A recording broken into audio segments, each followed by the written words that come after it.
Mais s'ils décident de détruire l'Iran, que ce soit par des moyens conventionnels ou autrement, alors l'Iran détruira tout, car ce serait une question existentielle. Et ces pays deviendraient tous partie prenante de la guerre contre le peuple iranien. La chose la plus intelligente à faire serait donc que les pays de la région du Golfe Persique demandent aux Américains de partir. Et la chose la plus intelligente à faire pour Trump serait de déclarer la victoire et de rentrer chez lui. Tandis que les pays du monde entier devraient faire pression sur le régime sioniste et sur le régime de Washington pour qu'ils mettent fin à leur agression. Ce n'est pas seulement contre l'Iran. En ce moment, ils mènent des frappes aériennes à travers le Liban. Ils rasent des villes. Ils essaient de créer un autre Gaza dans le sud du Liban et à Beyrouth. Et l'Occident s'en accommode, les Européens, les Américains et les médias occidentaux. Ils s'en accommodent tous. Ils détournent le regard comme ils l'ont toujours fait.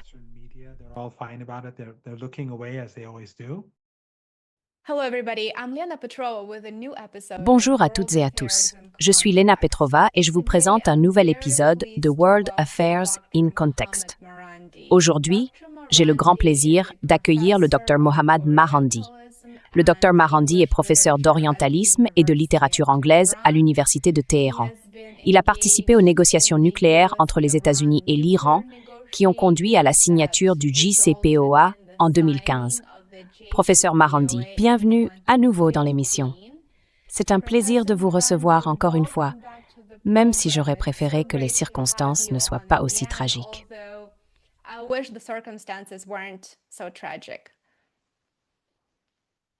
Merci beaucoup. C'est un grand plaisir dans votre émission. Permettez-moi d'abord de vous interroger sur vous et votre famille. Nous voyons de nombreuses images apocalyptiques des États-Unis et d'Israël menant des frappes à travers l'Iran. Dites-nous ce que vous avez observé à Téhéran au cours des 2 dernières semaines depuis que les États-Unis et Israël ont lancé leurs attaques et ce qui se passe sur le terrain que les personnes en dehors de l'Iran ne réalisent probablement pas.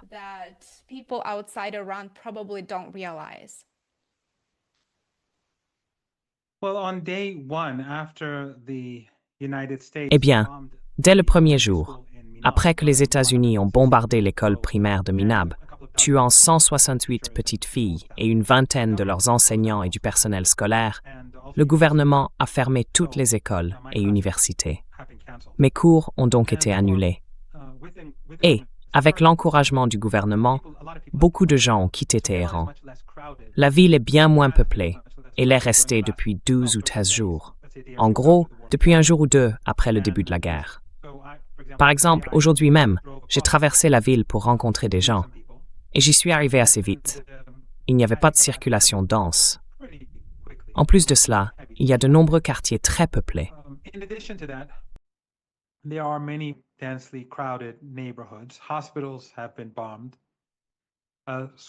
Des hôpitaux ont été bombardés. Des écoles ont été bombardées. Le bâtiment central de la Société du Croissant Rouge a été bombardé. Le Centre national d'urgence, destiné aux premiers intervenants, a également été bombardé. Et la liste continue. Les Américains et les Israéliens ont tenté de détruire le tissu de la société. Ils ont aussi bombardé des postes de police locaux pour semer le chaos et ils mènent de très nombreuses attaques en double frappe à travers le pays et à travers Téhéran. L'un de mes amis a été témoin d'une telle attaque en double frappe sur la place Ferdowsi. Une de mes connaissances, journaliste pour un média étranger, s'est rendue sur une autre place où cela s'est produit et a interrogé des personnes qui lui ont raconté la même chose.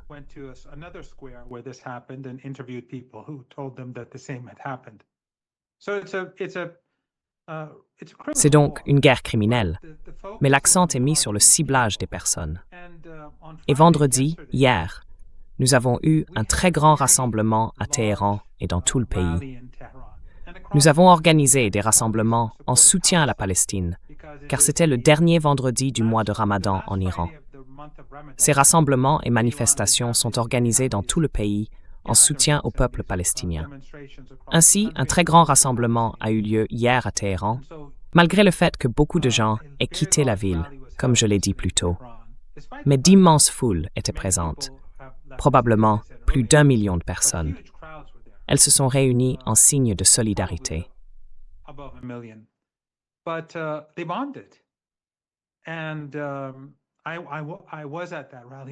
Et j'étais à ce rassemblement. Excusez-moi, j'étais à ce rassemblement moi aussi.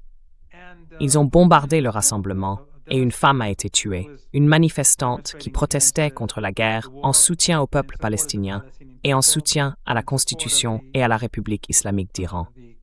Elle a été assassinée lors de leur frappe aérienne. Et cela n'a reçu aucune attention dans les médias occidentaux.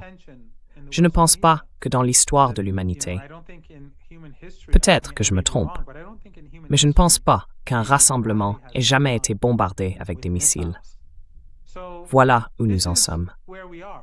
La principale raison pour laquelle les Américains et les Israéliens bombardent des cibles civiles est en grande partie leur frustration de ne pas avoir réussi à détruire les bases de missiles souterraines, les bases de drones et les usines souterraines qui produisent les besoins militaires essentiels de l'Iran. Ce sont donc des actes de vengeance. Ils bombardent le matin, ils bombardent le soir.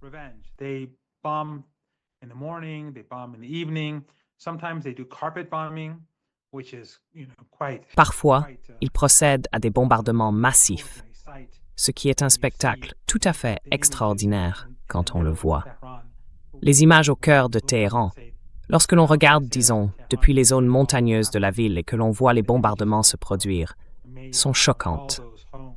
Toutes ces maisons et ces immeubles d'habitation engloutis dans la fumée.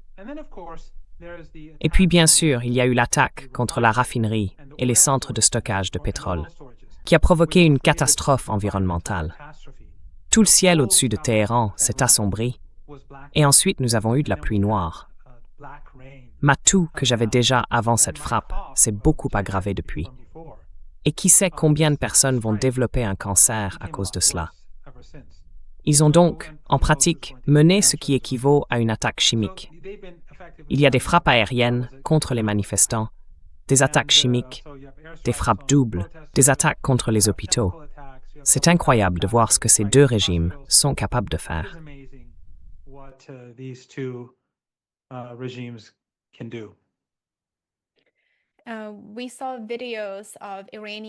Nous avons vu des vidéos d'Iraniens célébrant la journée de Quds le 13 mars, comme vous venez de le mentionner, et vous avez dit que vous étiez également dans la rue avec le peuple, en soutien à la Palestine, bien sûr.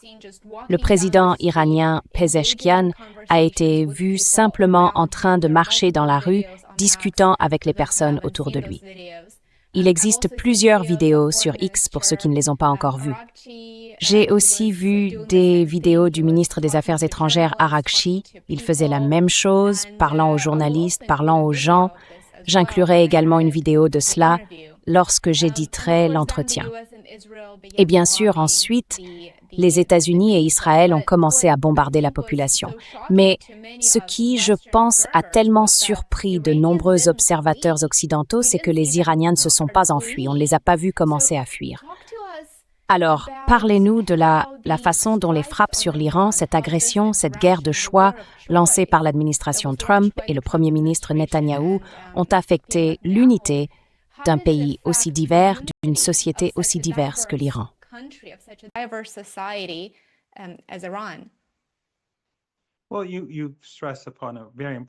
Eh bien, vous touchez à un point très important. En plus du président et du ministre des Affaires étrangères, le chef du pouvoir judiciaire et le président du Conseil suprême de sécurité nationale étaient également dans les rues. C'est assez incroyable. Au cours des 2 dernières semaines depuis le début de la guerre, chaque soir, des gens sont sortis dans différentes villes pour se rassembler, d'immenses rassemblements. Et à Téhéran, ils le font dans une vingtaine de quartiers différents. J'en ai publié certains sur ma chaîne Telegram au début pour que les gens puissent voir. Je veux dire, rien qu'à Téhéran, si l'on additionne tous ces rassemblements, les foules sont probablement d'une taille comparable à celle du défilé de la journée de Quds.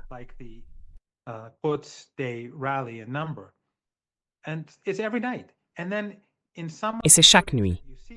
Dans certaines des séquences que l'on voit, les États-Unis ou le régime israélien tirent des missiles sur la ville, et les gens ne bougent pas. Par exemple, dans certains extraits, on peut voir les systèmes antimissiles ou anti-aériens fonctionner, et pourtant, les gens ne bougent pas. Les hommes et les femmes tiennent bon, personne ne s'enfuit.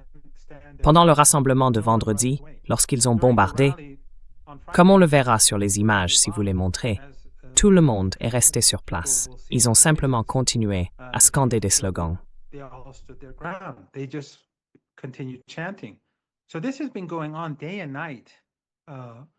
Cela dure jour et nuit, chaque nuit, et parfois pendant la journée lorsqu'il y a des programmes ou des événements, depuis 2 semaines. L'une des choses qui me frappe le plus, c'est que nous n'avons pas eu de dirigeant pendant 1 semaine.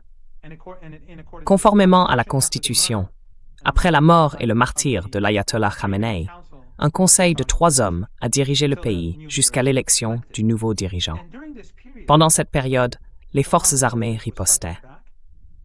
À Téhéran, les magasins étaient ouverts. Il n'y avait pas de pénurie de pain, de nourriture ou d'essence. En fait, hier encore, je suis allé à la station-service pour faire le plein. Il n'y avait pas de foule.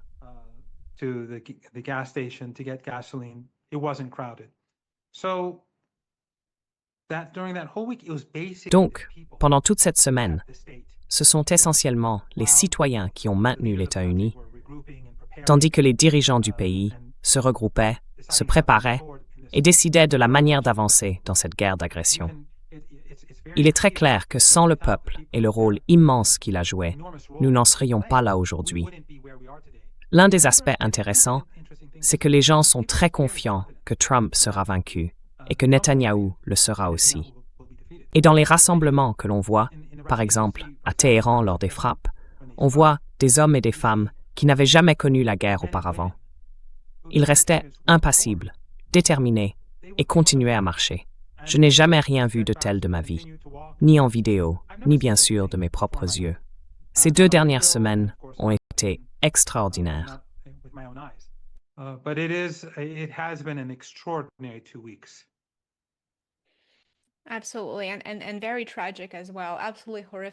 Absolument.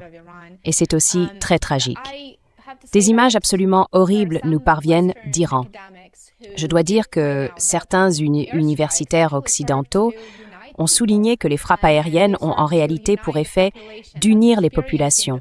Elles rassemblent la population qui subit cette agression contre l'agresseur. Et c'est exactement ce que nous voyons en Iran. Bien sûr, cela montre simplement que la campagne américaine, et pour être précis, la campagne américano-israélienne, en Iran n'a pas vraiment de sens.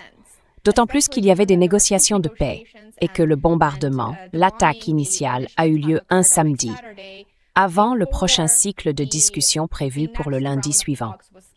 Cela montre donc à quel point cela n'a pas de sens et comment l'Iran se retrouve dans une position où il doit se défendre.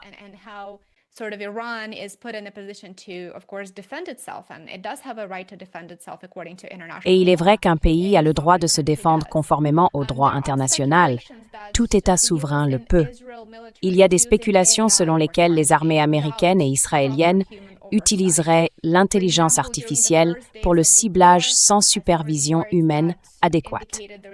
Par exemple, durant les premiers jours de la guerre, j'ai vu des rapports concernant un parc à Téhéran, appelé Police Park, qui n'a aucun lien avec la police en tant qu'institution. Pourtant, il a été bombardé.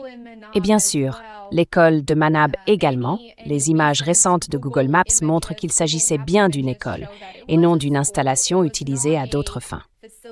Alors, que pensez-vous de l'éventuelle utilisation de l'IA?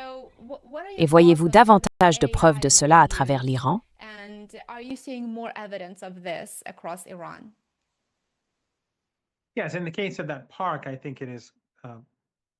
Oui, dans le cas de ce parc, je pense que c'était probablement le cas, parce qu'ils ont bombardé le parc plus d'une fois, et ils ont bombardé des gens dans le parc.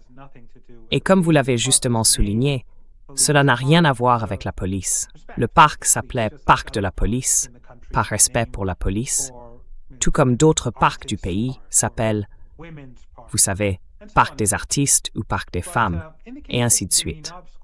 Mais dans le cas de l'école Manab, je pense que c'est un peu différent, parce que c'était la première vague d'attaques, et cette école existait depuis environ une décennie. Les premières cibles sont généralement bien choisies et décidées à l'avance, parce que c'est la première vague et qu'ils veulent infliger un maximum de dégâts à la victime. C'était une guerre d'agression. Donc personnellement, je pense que les chances que ce soit intentionnel étaient très élevées.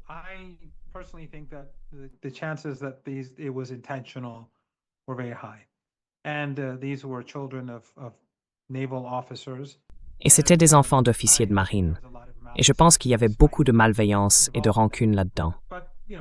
Mais, vous savez, le temps le dira. La campagne ne se déroule pas très bien, car de nombreuses frappes aériennes ont touché des endroits qui n'avaient rien à voir avec quoi que ce soit. Il y a des indices. Eh bien, le meilleur exemple que je puisse donner, c'est ce commissariat. Mais encore une fois, même quand on pense à l'IA, la raison pour laquelle je pense que la frappe de Minab était intentionnelle, même si elle faisait partie de la première vague, c'est que cette première vague a probablement été gérée différemment. Si vous vous souvenez, à Gaza, ils utilisaient une application, je crois que c'était une application, je n'en suis pas tout à fait sûr, quelque chose qui s'appelait Find Daddy, ou quelque chose comme ça.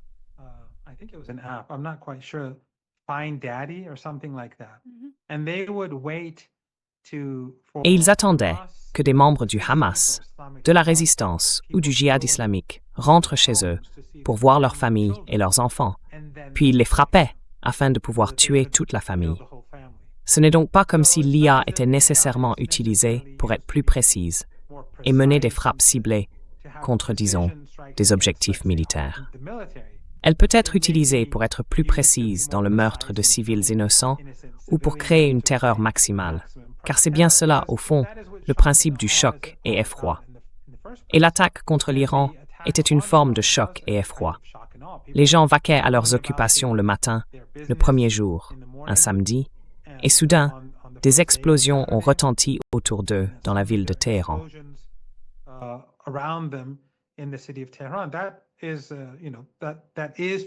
C'est-à-dire, tu sais, c'est pour créer la terreur. L'intention est de faire geler les gens de peur. Mais cela n'a pas fonctionné. Et cela n'a fait, comme tu l'as dit plus tôt, que montrer que les Iraniens ont toujours été un peuple uni, contrairement à ce que les médias occidentaux aiment dire. Les médias occidentaux, bien sûr, sont capturés par l'oligarchie, et donc ils ne sont pas vraiment très différents des élites politiques. Que ce soit The Guardian, The Times, The New York Times ou Breitbart, cela ne change pas grand-chose quand il s'agit d'empire. L'un peut être plus sophistiqué et l'autre plus tapageur, mais les sentiments sont très similaires.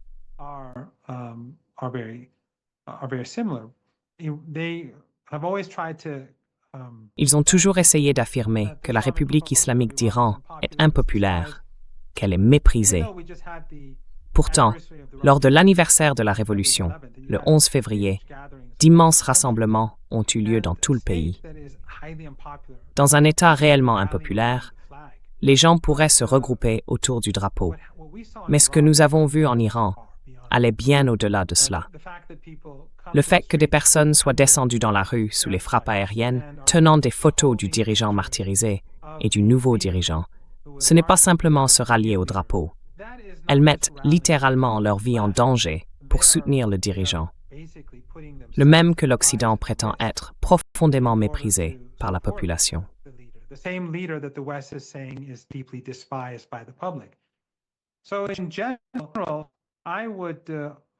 Donc, en général, je dirais que tout ce que les gens ont appris sur l'Iran à travers les médias occidentaux ou les livres et manuels d'histoire occidentaux, ils devraient le désapprendre. Il en va de même dans le monde arabe, car les médias financés par le pétrole et le gaz de ces régimes du Golfe Persique, alliés des États-Unis, diabolisent l'Iran et les Iraniens depuis 47 ans également.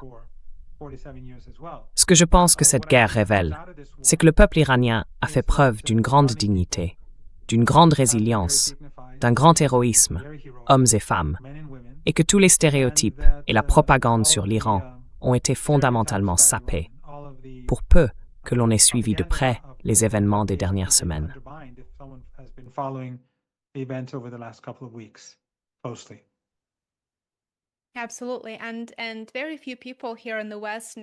Absolument.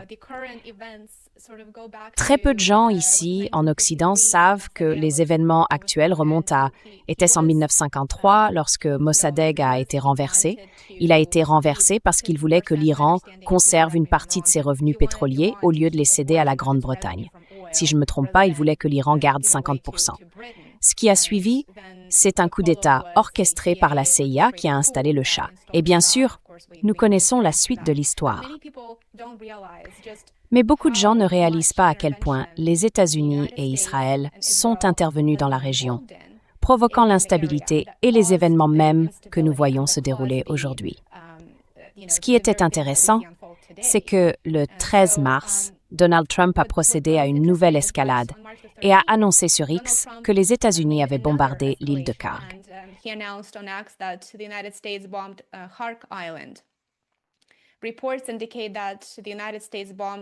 Les rapports indiquent que les États-Unis ont bombardé des installations militaires tout en laissant intactes les installations pétrolières de la région. Le même jour, le secrétaire d'État Pete Hegseth a approuvé le déploiement de marines américains. L'île gère environ 90% des exportations de brut iranien et environ 2% de l'approvisionnement pétrolier mondial, ce qui en fait un territoire extrêmement important. Le Brent se négocie déjà à plus de $104 le baril, et il est évident pour tout observateur que la prise de l'île bloquerait certes les exportations de pétrole iranien, mais qu'elle retirerait aussi davantage de pétrole du marché mondial, accroîtrait l'instabilité et, en fin de compte, ferait grimper les prix du pétrole à l'échelle mondiale, augmentant ainsi l'inflation pour les consommateurs américains. Professeur Morandi, pourriez-vous nous parler de la valeur stratégique de l'île de Kharg pour l'Iran et comment une prise ou une attaque de ce territoire affecterait-elle les marchés mondiaux de l'énergie?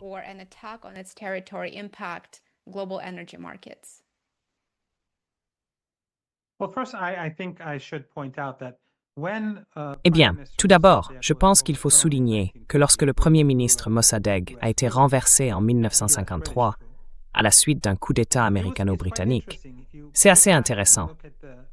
Si l'on revient en arrière et qu'on regarde les journaux de l'époque, 1951, 1952, 1953, pendant son mandat, lorsqu'il voulait nationaliser le pétrole, on constate qu'il a été diabolisé exactement de la même manière que la République islamique d'Iran l'est aujourd'hui.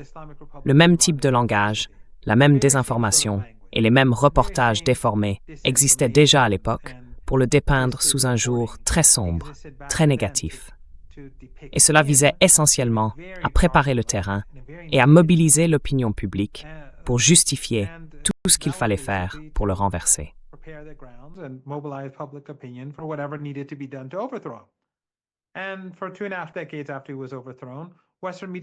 Et pendant 2 décennies et demie après sa destitution, les médias occidentaux n'avaient aucun problème avec le Shah d'Iran. Il était très despotique et disposait d'une police secrète formée par la CIA et le Mossad, ou le Shin Bet. Puis après la Révolution, le même type de discours a refait surface, tout comme on l'avait vu à l'époque du Premier ministre Mossadegh avant le coup d'État. En ce qui concerne l'île de Kharg, c'est un cas très curieux, car la majeure partie du pétrole européen est exportée par cette île. Mais le problème, c'est que si les États-Unis tentaient de la prendre, cela deviendrait extrêmement dangereux, car l'Iran leur aurait apporté de ses missiles à courte et moyenne portée, ainsi que de ses drones. Et c'est une île plate.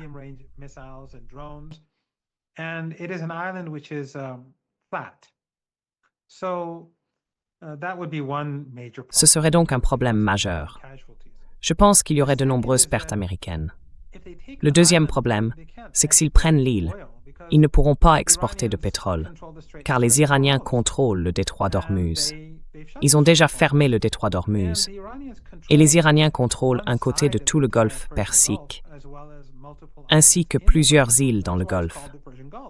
C'est pour cela qu'on l'appelle le golfe Persique. L'Iran peut donc détruire facilement n'importe quel navire, pétrolier ou superpétrolier dans le golfe Persique. Si l'on regarde la longueur de la côte, on se rend compte que rien ne peut échapper aux capacités de défense militaire iraniennes. Et déjà, on voit que les pétroliers qui désobéissent aux ordres de l'Iran sont frappés.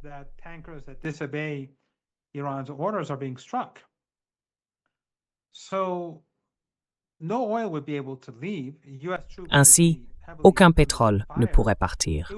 Les troupes américaines seraient lourdement prises sous le feu, et cela ferait encore grimper le prix du pétrole. Le pétrole iranien continue d'être exporté vers la Chine, mais les autres pétroliers en provenance d'Arabie saoudite, des Émirats, du Koweït et du Qatar ne peuvent plus quitter leur port. La raison pour laquelle l'Iran empêche ces pétroliers de partir est que ces pays abritent des bases américaines, qui ont été et continuent d'être utilisées pour attaquer l'Iran. En fait, des missiles HIMARS sont même tirés depuis ces pays. Des avions y survolent également le territoire. Ils donnent aux Américains l'accès à leur espace aérien et à leurs bases aériennes, dans le cas de l'Arabie saoudite, pour frapper l'Iran. L'Iran considère donc essentiellement qu'ils sont tous complices.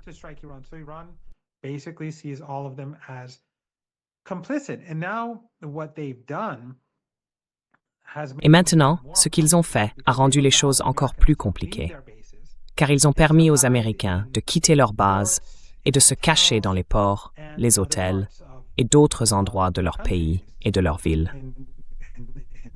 Les Iraniens sont donc désormais furieux, et cela provoque encore plus de chaos dans ces pays. Au lieu de dire aux Américains de partir, en leur disant « Écoutez, vous prétendez être neutre, mais vous ne l'êtes pas, car les Américains tuent des Iraniens en utilisant votre territoire.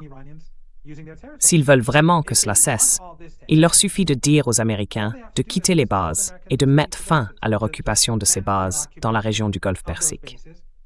La situation s'améliorerait considérablement.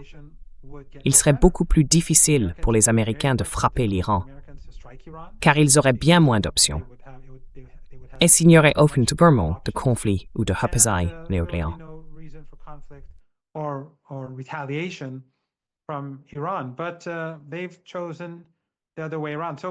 Mais ils ont choisi de faire l'inverse. Quoi qu'il en soit, pour revenir à ce que vous disiez, si les Américains attaquent l'île, cela paralyserait une partie de la production mondiale et aggraverait la situation sur le marché du pétrole. Mais cela ne changerait pas la situation d'ensemble. La situation d'ensemble, c'est que l'Iran a fermé tout le Golfe Persique en bloquant le détroit d'Ormuz. Et cela fera s'effondrer l'économie américaine s'ils ne trouvent pas une solution raisonnable. Cette solution raisonnable consisterait à mettre fin à la guerre et à créer des faits sur le terrain qui assurent aux Iraniens que cela ne se reproduira jamais, entre autres mesures qu'ils devraient prendre.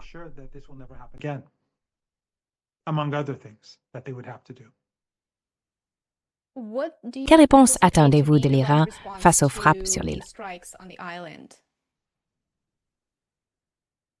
Les frappes sur l'île. Sur l'île Hark?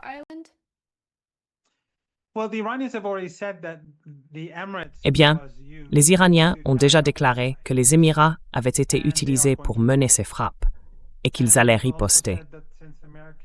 Ils ont également affirmé que, puisque les Américains utilisent différentes parties du pays en dehors de leur base pour attaquer l'Iran, ils cibleront ces zones. Ils ont demandé aux habitants des Émirats de quitter ces zones, y compris les ports et d'autres sites.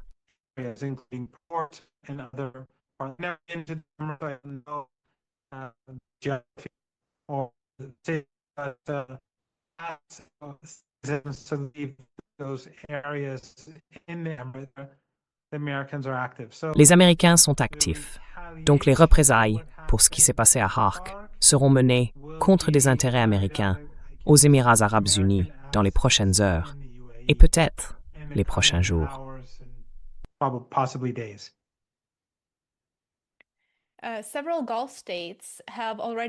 Plusieurs États du Golfe ont déjà déclaré un cas de force majeure, comme nous le savons, en raison de perturbations dans leurs installations pétrolières.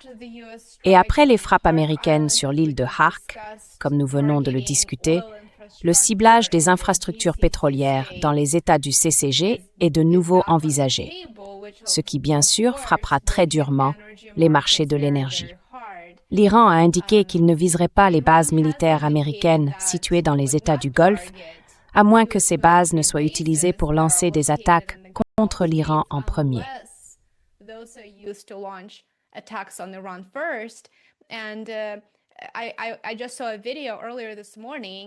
J'ai vu ce matin une vidéo montrant un lanceur HIMARS fabriqué aux États-Unis tirant des missiles sur l'Iran depuis Bahreïn.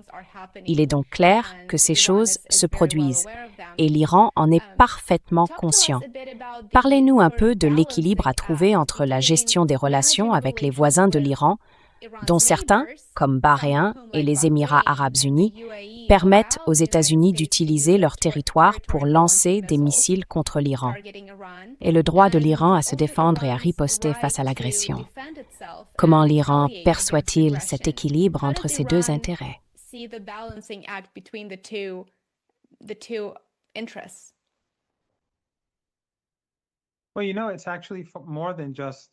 Eh bien, vous savez, il ne s'agit en réalité pas seulement de ces deux pays. Les Saoudiens permettent aux États-Unis d'utiliser leurs bases aériennes. Les avions ravitailleurs sont stationnés en Arabie saoudite. Ils décollent de là, fournissent du carburant aux bombardiers américains pour frapper des cibles iraniennes, puis les aident à retourner à leur base. Les avions doivent rester suffisamment éloignés de l'Iran pour que celui-ci ne puisse pas les atteindre avec des missiles. C'est donc ces appareils qui assurent le ravitaillement. Les Saoudiens font pleinement partie de cette opération. Et si vous vous souvenez, il y a eu un cas où 3 avions américains ont été abattus dans l'espace aérien koweïtien, tout près de la frontière iranienne.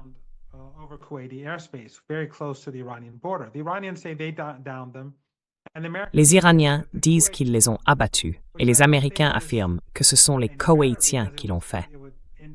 Ce qui, à mon avis, n'est pas mieux, car cela laisserait entendre que les systèmes d'armes américains ne sont pas très performants en matière de tirs amis. Il est probable que le récit iranien soit plus proche de la vérité. Mais le fait est que ces avions survolaient l'espace aérien koweïtien. C'est pourquoi ils ont été abattus au Koweït. Il est donc clair que tous ces pays sont impliqués dans la guerre, ce qui rend la situation très difficile pour l'Iran. Parce que d'un côté, ces pays disent « nous sommes neutres », mais de l'autre, ils participent pleinement à la guerre. Ils apportent clairement leur aide. Et ces missiles HIMARS dont tu parlais, cette vidéo a été publiée par les forces armées américaines.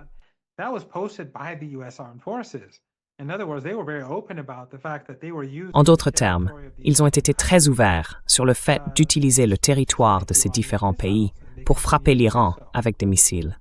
Et ils continuent de le faire. C'est donc un problème majeur, un problème clé. Et c'est pourquoi l'Iran riposte contre ces pays. Bien sûr, il y a des cas où ces pays ont été touchés, leurs actifs pétroliers ou gaziers, et les Iraniens ont déclaré « ce n'était pas nous ».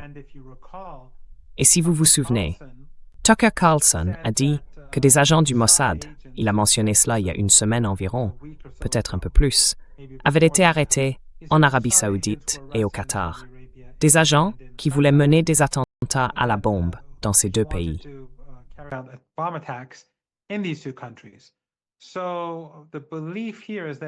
Donc, l'idée ici est que dans certains cas, il y a eu des opérations sous fausse bannière destinées à créer ou à intensifier les tensions entre les pays de la région. Mais au bout du compte, les Iraniens n'ont pas le choix. Ils n'ont d'autre option que de riposter. Et ce n'est pas seulement, comme je l'ai dit plus tôt, que les bases américaines sont utilisées. Désormais, les Américains, pour se protéger, ont quitté ces bases et frappent depuis d'autres zones de ces différents pays. Et ces gouvernements leur permettent de le faire. Alors les Iraniens disent « Écoutez, vous ne pouvez pas avoir le beurre et l'argent du beurre. Et, vous savez, nous avons une histoire avec ces pays. Ce n'est pas la première fois. »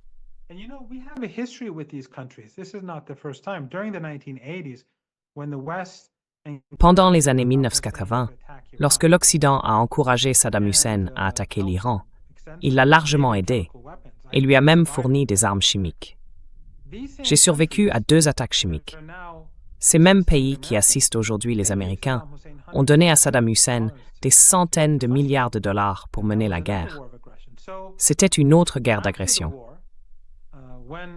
Après la guerre, lorsque Saddam a envahi l'un de ses bienfaiteurs, il a envahi le Koweït. Les relations de l'Iran avec ces pays ont commencé à se normaliser. Et l'Iran leur a pardonné malgré tout ce qu'ils avaient fait. Les gens s'en souviennent, surtout les Iraniens plus âgés qui ont vécu les années 1980.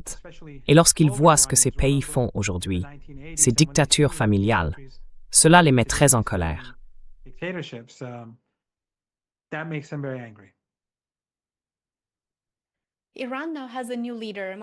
L'Iran a désormais un nouveau dirigeant, Mojtaba Khamenei, le fils de l'ayatollah Ali Khamenei. En quoi ses politiques et son orientation générale différeront-elles de celles de son défunt père? Ou bien pensez-vous que ce sera essentiellement la même chose, une continuation des politiques de son père?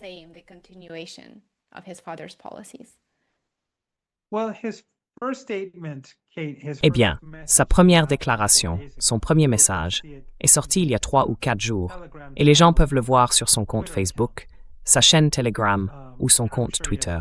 Je suis sûr qu'il a des comptes, un site web et d'autres supports. C'est là que j'ai vu sa déclaration. Je pense qu'il y aura un fort élément de continuité. Il a 56 ans, c'est un érudit religieux de haut rang. Il est aussi allé à l'université, une université ordinaire, mais il a étudié dans des séminaires, et c'est un érudit de haut niveau.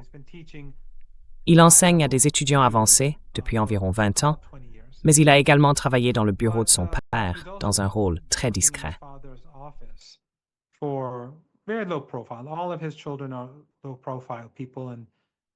Tous ses enfants sont des personnes discrètes. Les enfants du défunt ayatollah Khamenei sont tous discrets, et aucun d'eux n'a d'activité commerciale. Ils sont soit universitaires, soit érudits religieux. On ne les voit jamais à la télévision, en train de donner des interviews, de participer à des réunions ou quoi que ce soit de ce genre. Il a travaillé pendant de nombreuses années dans le bureau de son père. Il connaît donc très bien le fonctionnement de l'État, la politique mondiale, la politique régionale et les questions intérieures. J'imagine qu'il y aura un très fort degré de continuité dans les politiques de l'Iran.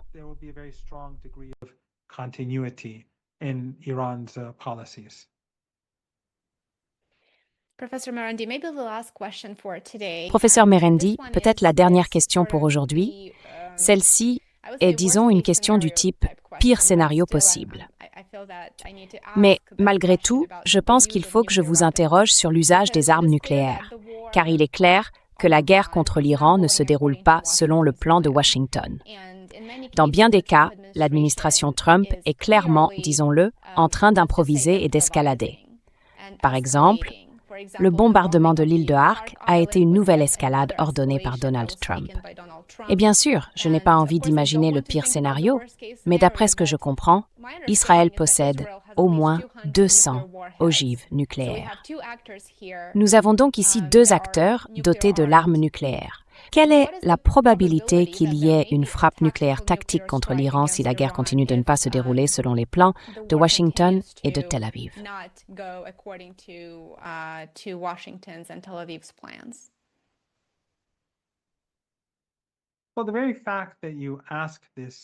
Eh bien, le simple fait que vous posiez cette question montre à quel point ces régimes sont maléfiques et sinistres, et, bien sûr, leurs alliés en Europe, puisque vous pouvez même envisager une telle chose. Car aucun être humain sain d'esprit ne songerait jamais à utiliser des armes nucléaires. Aucune personne normale n'y penserait, quelles que soient les circonstances. Et cela montre à quel point les élites politiques occidentales sont laides et répugnantes. Je pense que les dossiers Epstein nous donnent un petit aperçu de la réalité de ces élites.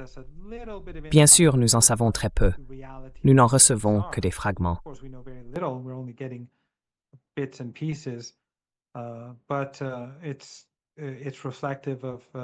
Mais cela reflète le manque de moralité à travers l'Occident, ainsi que la manière dont les élites et les médias occidentaux, contrôlés par cette classe Epstein, partagent tous le même état d'esprit.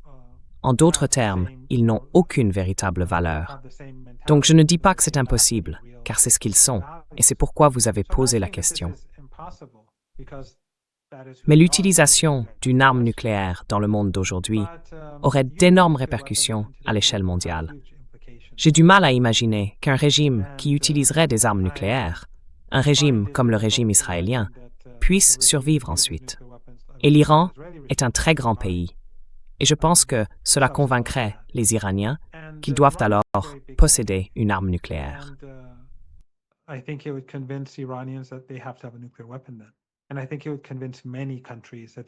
Et je pense que cela convaincrait de nombreux pays qu'ils devraient posséder une arme nucléaire. Cela rapprocherait le monde d'une guerre nucléaire plus que jamais auparavant. Une fois qu'une arme nucléaire est utilisée, on peut imaginer des dizaines de pays cherchant à développer la leur. Et avec les avancées technologiques dont nous disposons aujourd'hui, y compris l'intelligence artificielle, j'imagine que dans les mois et les années à venir, cela ne serait pas très difficile. Mais dans le cas de l'Iran, il lui faudrait repenser sa posture nucléaire. Espérons qu'on n'en arrivera pas là. En réalité, les Iraniens ont fait preuve d'une grande responsabilité. Ils n'ont intensifié leurs actions que lorsque les Américains ont commencé les premiers. Si l'Iran l'avait voulu, il aurait déjà pu détruire tous les pétroliers dans le golfe Persique.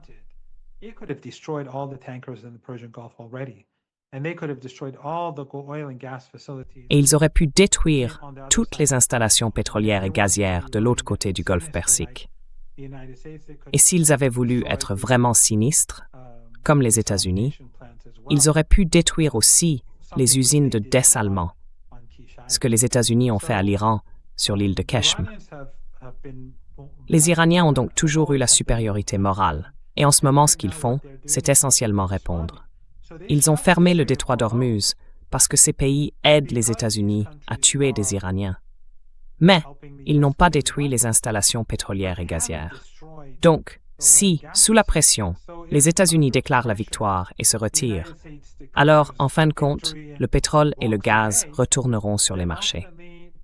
Bien sûr, cela causera des dommages à long terme, ce que je n'ai pas besoin de t'expliquer.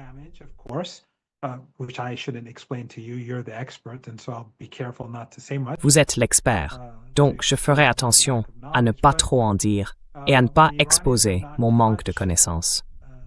Mais les Iraniens n'ont, pour la plupart, pas touché aux installations pétrolières et gazières. Si l'on cherche à détruire l'Iran, que ce soit par des moyens conventionnels ou autres, alors l'Iran détruira tout, car ce serait une question existentielle. Et ces pays deviendraient tous partie prenante de la guerre contre le peuple iranien. La chose la plus intelligente à faire serait donc que les pays de la région du Golfe Persique demandent aux Américains de partir. Il serait également judicieux pour Trump de déclarer la victoire et de rentrer chez lui, et pour les pays du monde entier de faire pression sur le régime sioniste et sur le régime de Washington afin qu'ils mettent fin à leur agression. Ce n'est pas seulement contre l'Iran.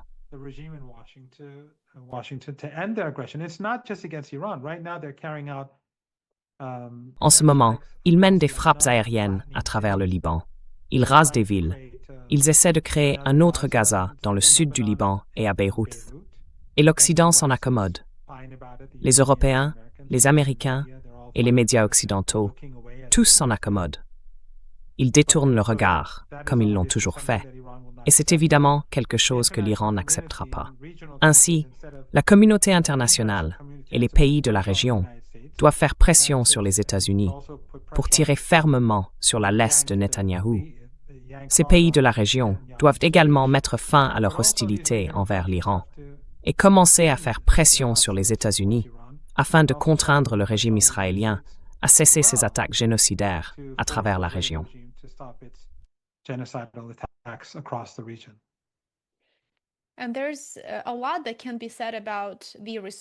Et il y a beaucoup à dire sur la retenue de l'Iran qu'il a démontrée depuis des années. Par exemple, après l'assassinat de Soleimani, l'Iran n'a pas riposté. Et après le bombardement de l'une de ses ambassades en Syrie, avant la chute de Bachar el-Assad, l'Iran n'a de nouveau pas réagi. Il semble donc que les États-Unis et Israël aient poussé l'Iran aussi loin qu'ils le pouvaient, jusqu'à ce qu'il soit effectivement acculé et contraint de répondre, ce que nous observons aujourd'hui. Mais bien sûr, comme vous l'avez mentionné, une fois que la guerre ne se déroule pas comme prévu, la seule option restante pour les dirigeants occidentaux afin de sauver la face est de gravir un nouvel échelon. dans l'escalade.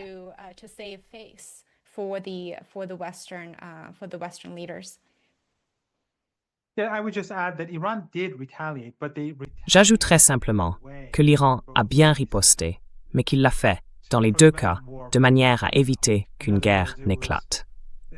En d'autres termes, beaucoup en Iran soutiendraient qu'ils n'ont pas assez riposté. Et certains iraient même jusqu'à dire que c'est une forme de non-riposte. Donc en un sens, beaucoup conviendraient qu'il ne s'agissait pas vraiment d'une riposte. Personnellement, je pense qu'ils ont probablement fait ce qu'il fallait, car nous ne voulons pas de guerre. La guerre apporte la mort et la destruction. Et vous savez, l'Occident aime toujours présenter l'Iran comme malfaisant et immoral. Mais je dirais que l'Iran, face à l'Occident, a toujours eu la supériorité morale.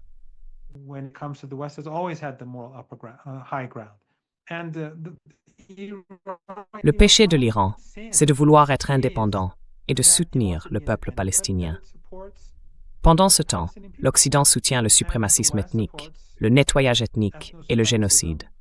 L'Iran, le Hezbollah, l'axe de la résistance, le Yémen et la résistance en Irak affirment tous que cela est immoral, et c'est essentiellement pour cette raison que l'Iran est attaqué. Bien sûr, cela va au-delà. Il s'agit aussi du soutien de l'Iran à Cuba, au Venezuela et à tous ces pays écrasés sous la botte de l'Empire. Mais ce qui est le plus inacceptable pour l'Occident, c'est que l'Iran dise « Nous n'acceptons pas le suprémacisme ethnique ». Et c'est ainsi depuis 47 ans.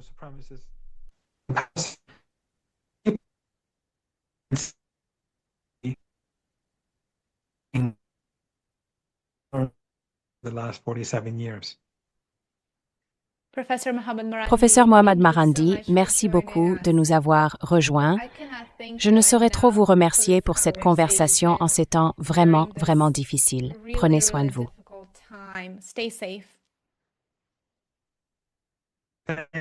Merci. C'est un honneur d'être dans votre émission. Je la regarde et vous faites un travail fantastique. Merci pour tout votre excellent travail. C'est